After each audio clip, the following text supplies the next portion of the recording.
أهلا بيكم في حلقة جديدة من بودكاست نقطة تحول. معاكم إسلام السمان.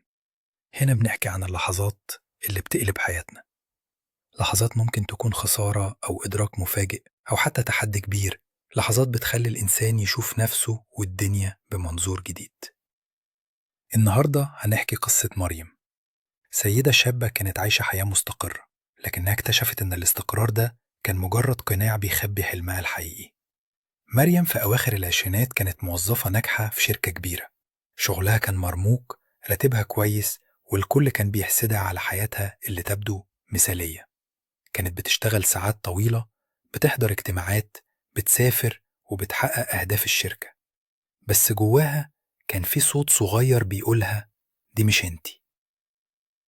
كانت مريم دايما بتحب الكتابة، من وهي صغيرة كانت بتكتب قصص قصيرة، خواطر، وأحيانا شعر.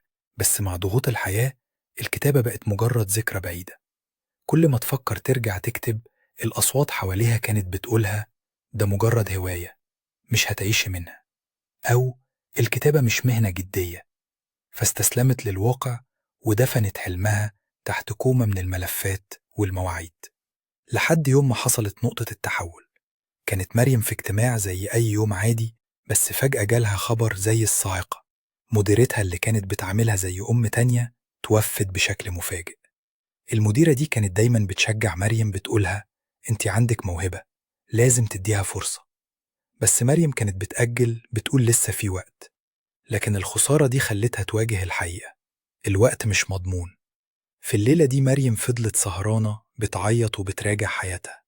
مسكت دفتر قديم كانت بتكتب فيه خواطرها من سنين، وقرأت كلامها اللي كان مليان شغف وحياة.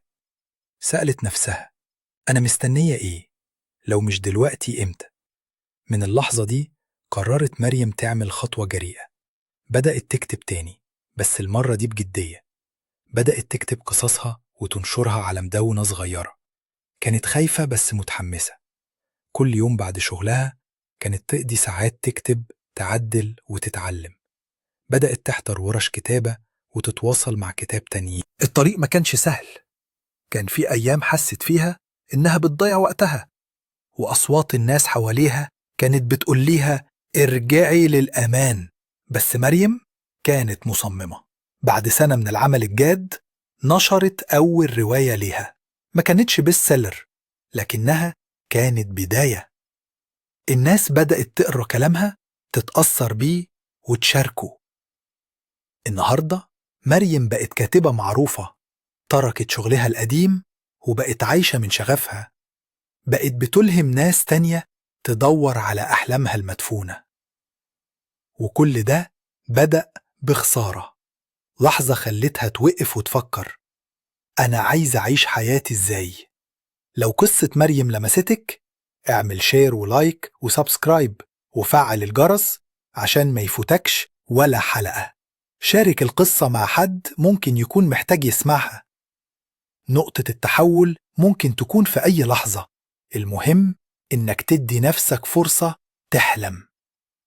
أنا إسلام السمان، ودي كانت قصتنا النهاردة. استنوني في حلقة جديدة، ولحد ما نتقابل خليك فاكر الحلم اللي جواك هو اللي هيغير حياتك.